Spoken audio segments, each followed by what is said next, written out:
3 Amherst schools.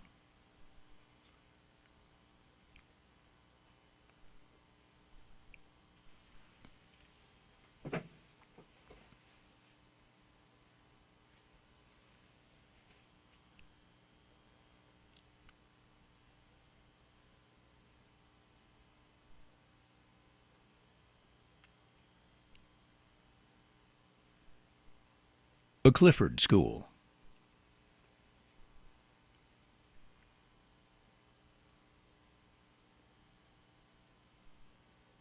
The public school system in Amherst County, Virginia, was set up in the late 19th century. The Clifford School was built at the time as a frame building, replacing a previous private school, and had a similar style and shape to other schools built at that time in the county.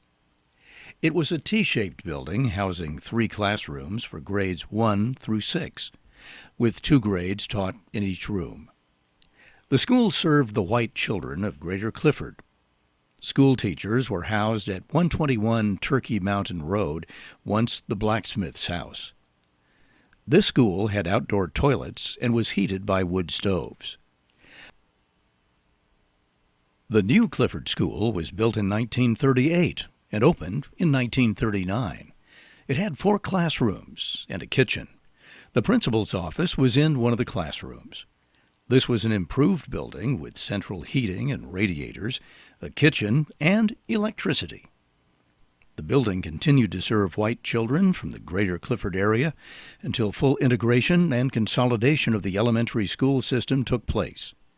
This was court-ordered and enforced in Amherst County in 1969-70. Do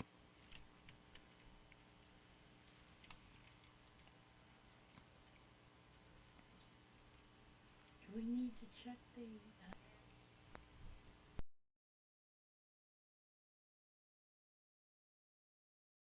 The school was a weatherboarded, painted school. It had, when I went there first year, it had 3 rooms. 2 grades in one, 2 grades in one room, 2 in another, and 3 in the third one.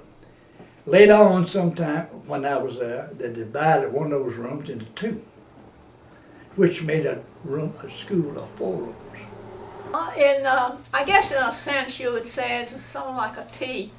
It was white, weatherboard.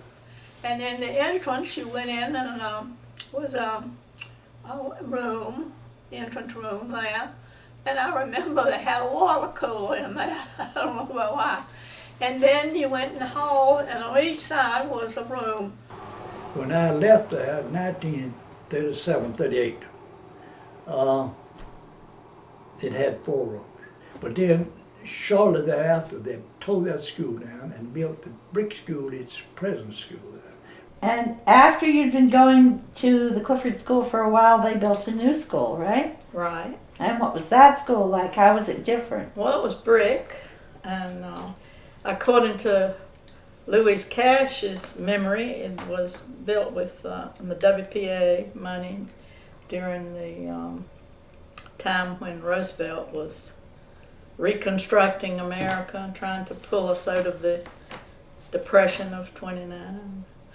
And it was, I believe it had a bathroom and a kitchen and 4 rooms, one separated by sliding doors that we used as an auditorium. At that time, I think we had a wood stove at home to heat with, and this school had radiators in it, and that was something new.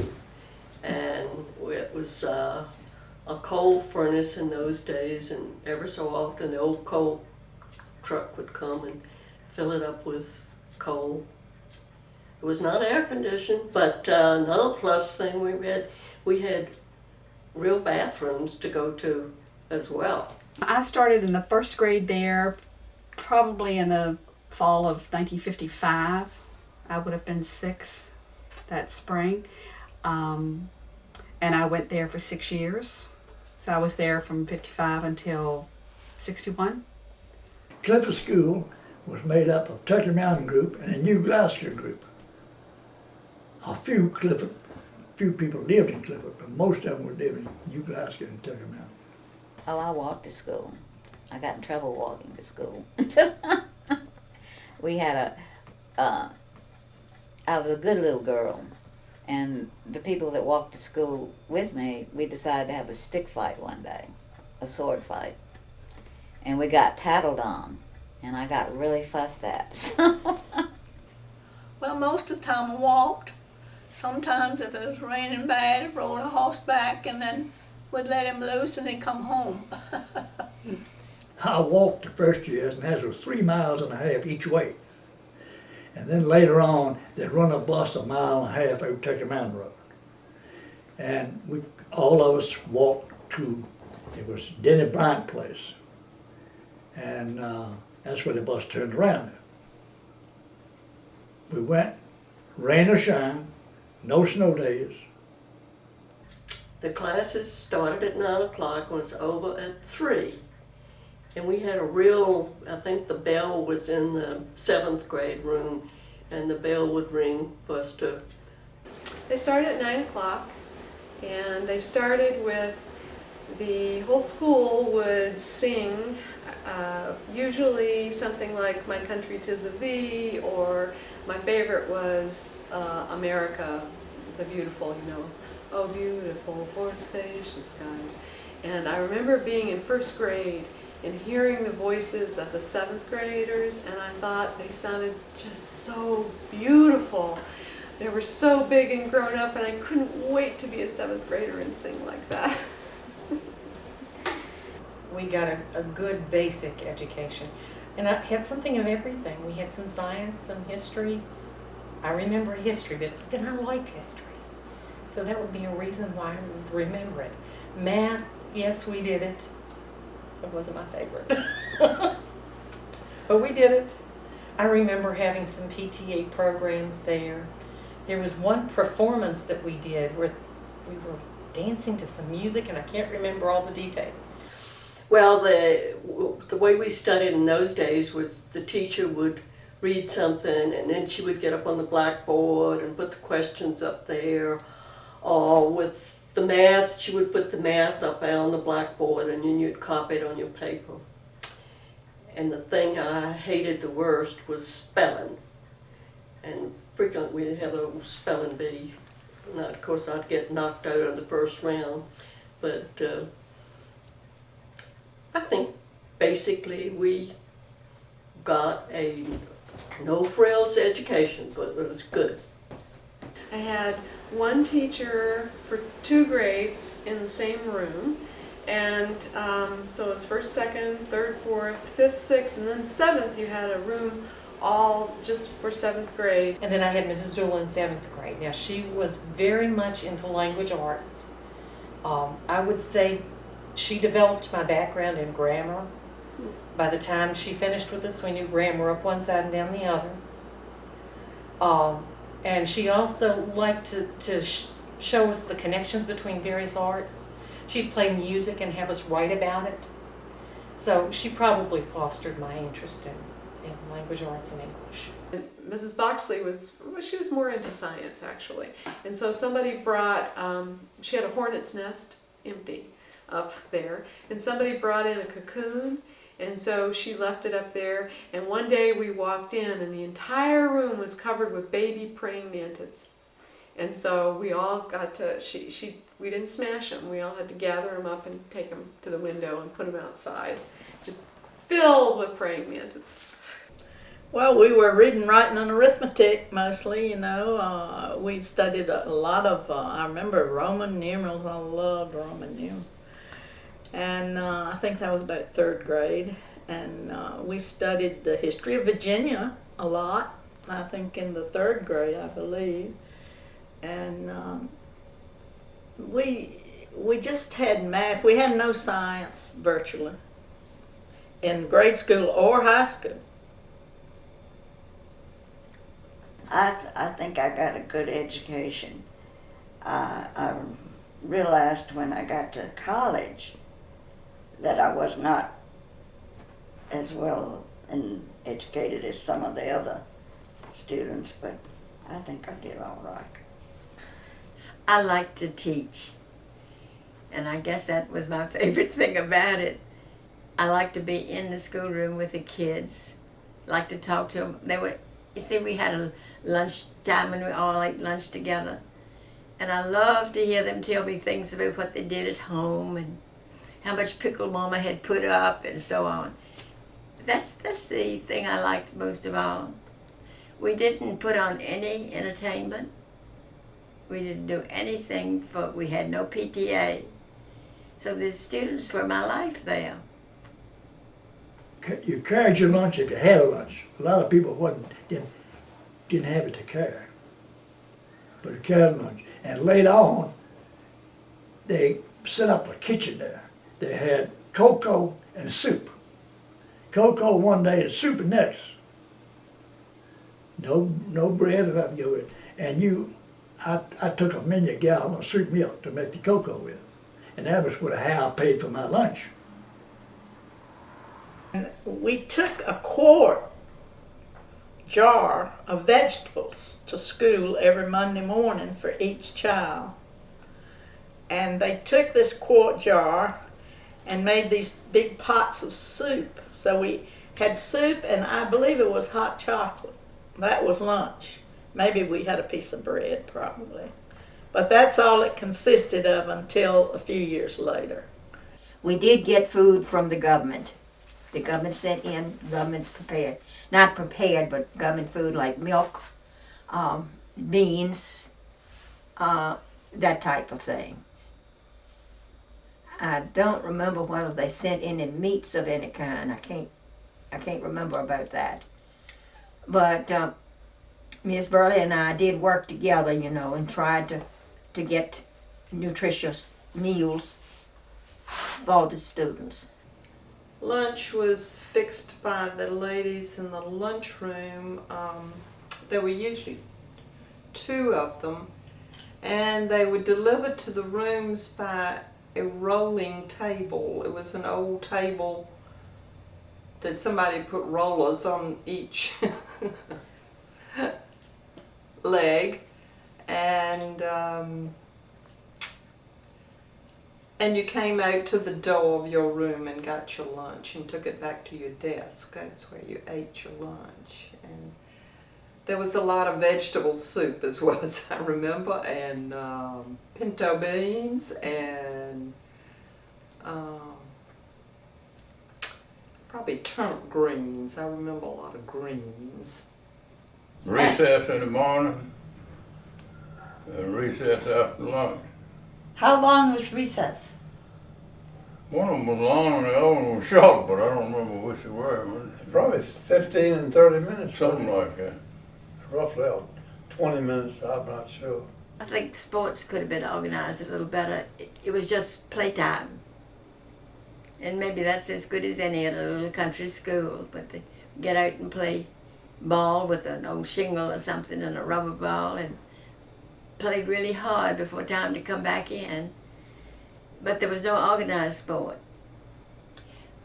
There was a huge oak tree behind the school, and we used to take Scotch broom, which grew near the school, and we just hold it together, and that would be our broom, and we would play house under this big oak tree. We'd put rocks for the different rooms. And do y'all remember what games you played at recess?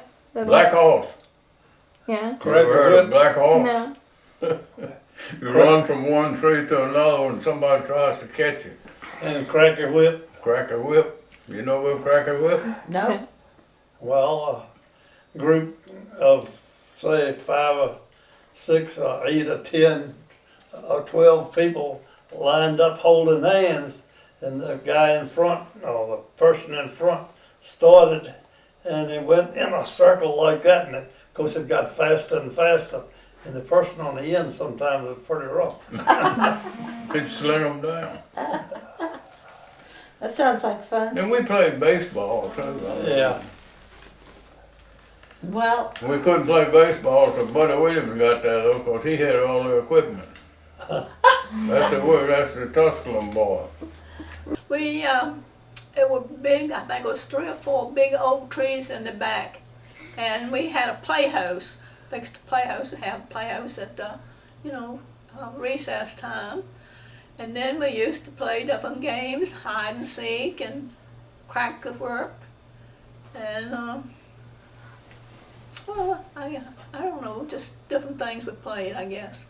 I don't know if we ever played ball or not, Maybe the boys did. We played a lot of ball, a lot of marbles. You never heard of that. And I don't remember what the girls done, but I'm telling you what the boys done. I looked forward to going to school or coming back from school as did to school, because the road was full of children, and all of them we knew. Sometimes it took us hours to get home because we played. Well, we realized at that particular time that this was a white school, and the only black people were the custodian who did the cleaning.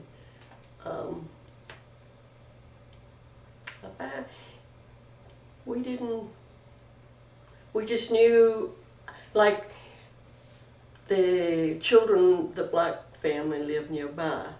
We would, one year, I would buy their books. We had to buy our books back in those days. And then next year, I'd sell them back to one of the blacks, and we traded our school books. I remember feeling really strange one time. The house right next to the school to the east was owned by a lady named Helen Garland, whom my mother always spoke of very, very well. She was a black woman. And her children one day were playing outside, or maybe it was her grandchildren, were playing outside. And it suddenly struck me that her kids were my age. Why weren't they at the school with me? And it didn't occur to me until later that they were being bused a long distance. And it certainly didn't occur to me that I lived in an apartheid world where it was as if there were two different Americas. Both my wife and I felt that the school should integrate, but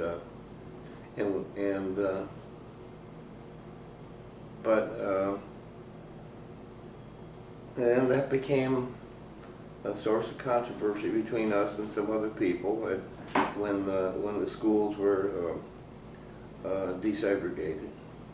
But we didn't make an issue of it, and probably didn't do as much as we should have to see that desegregation took place. We just kind of went with the flow. And you were still attending school at the time of integration, right? Yes, I was, and it was an incredibly tumultuous time. Now, there were people who did have problems with it. There really were, and I remember that incident at Amherst High School. That was very disturbing because, as I said, I kind of felt like it was all a done deal.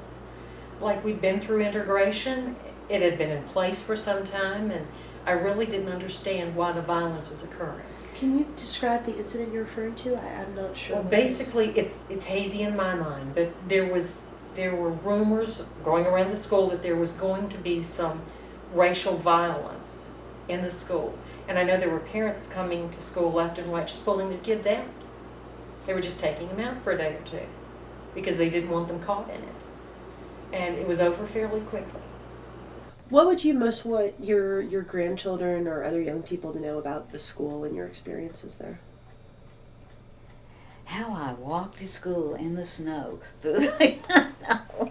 Uphill both ways. Uphill both ways, yeah. That there was a time when there were small schools, and it was more like a family than, they miss that experience now. They don't have that kind of closeness. Yeah. Or that kind of, I guess they have closeness, but not that really small village effect. Right. We were all poor. and we thought everybody else was poor, you know. What we had was thought as good as anybody else's because nobody else had something anything about it. I was hoping that my children wouldn't have to go through what I went with, but I don't know. They wouldn't be better off if they did. They might appreciate $1 more than they do now. A nice little school and served the community well. It served as the focus of the community and had some real advantages from that point of view, even though it didn't have a lot of the, it didn't have so many of the equipment stuff that the big consolidated schools have now. Unless we have a big setback, that kind of school will never come back. And I think there was something important about it. There was something important about making fires, being careful. Something important about the games we played. I don't know. When I think about that schoolroom, I think about a warm, cozy little place with my children.